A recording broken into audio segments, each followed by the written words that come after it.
மாரி சேரி ஆப்பிள் கீப்பிள் ஒண்ணுமே புரியலையே. கண்ணகி போல் பெண்மணியை பார்த்து கார்த்திகையில் கையொடுகை சேர்த்து மாலை இட்டு தாலி கட்ட செய்யுங்க. கண்ணகி போல் பெண்மணியை பார்த்து கார்த்திகையில் கையொடுகை சேர்த்து மாலை இட்டு தாலி கட்ட செய்யுங்க. இல்லறமே நல்லறமாய்க் கொண்டு வள்ளுவனார் வாசுகி போல் வந்து வாழப் போகும் பாவை உண்டா சொல்லுங்க. இல்லறமே நல்லறமாய்க் கொண்டு வள்ளுவனார் வாசுகி போல் வந்து வாழப் போகும் பாவை உண்டா சொல்லுங்க. நாளை பார்க்கோணும் ஊரை அழைக்கோணும், நாளை பார்க்கோணும் ஊரை அழைக்கோணும். மேளவாத்தியம் ஊர்வலம் போகு, மேளவாத்தியம் ஊர்வலம் போகு.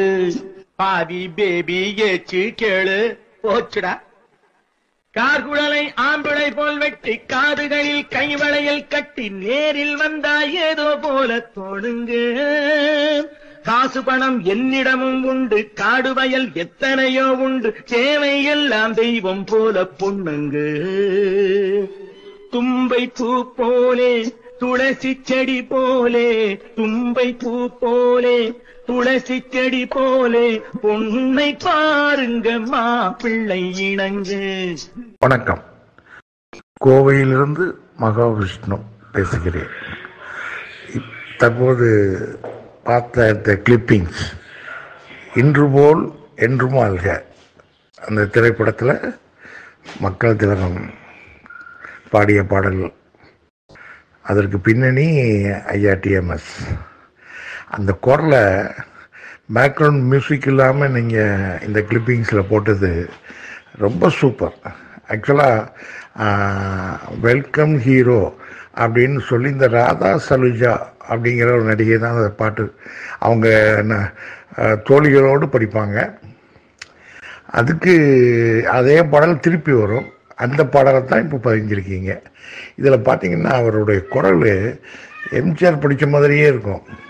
அவர் யதார்த்தமாக பேசுகிறது எம்ஜிஆர் பேசுகிற மாதிரியே, மாரி சோரி ஆப்பிள் கீப்பிள் ஒன்றுமே புரியலையே அப்படிம்பார். அந்த பேச்சுகள்லாம் கேட்கும்போது மக்கள் திலகம் பேசுன மாதிரியே இருக்கும். இன்னைக்கு இந்தியாவில் நேற்று ஜானகி அம்மாள் அவருடைய துணைவியாருடைய 100ஆண்டு விழா. அதில் ஐயாவுக்கு நீங்கள் எப்படி ஏஐ தொழில்நுட்பத்தில் பதிகிறீங்களோ அதே மாதிரி மக்கள் திலகத்து படத்தை போட்டோம் அவங்க அந்த கூட்டத்தில் பதிஞ்சு வெளியிட்டிருக்காங்க. எம்ஜிஆர் பேசுகிறது அதுக்கு ஏக வரவேற்பான். ஆமாம், ஆனால் அதை பல மாதங்களுக்கு முன்பே நீங்கள் ஆரம்பிச்சிட்டீங்க. திராவிட செல்வன் சார், உங்களுக்கு எப்படி தான் இப்படிலாம் தோணுதுன்னு நம்மளுக்கு தெரியலை. ரொம்ப அற்புதம். இதே போல் நீதிக்கு தலைவணங்கில் ஒரு பாடல் உண்டு. அதுவும் ஐயா தான் பின்னணி படிச்சிருப்பார். சமையல்காரனாக ஆக்ட் பண்ணுவார் அந்த படத்தில், பெரிய பணக்காரர். அதுலேயும் பார்த்தீங்கன்னா ஆக்க பொறுத்த அம்மாவுக்கு ஆற பொருட்களை படிக்கிறது அவர் வாய்ஸில் அவர் படித்த மாதிரியே இருக்கும். இந்த அற்புதமான கருத்துக்களெல்லாம் நீங்கள் வெளியில் எல்லாத்துக்கும் தெரிகிற மாதிரி சொல்லிக் கொடுக்குறது மிகவும் நன்றி திராவிட செல்வன் சார். பல பாடல்கள் இருக்கு. Thank you very much.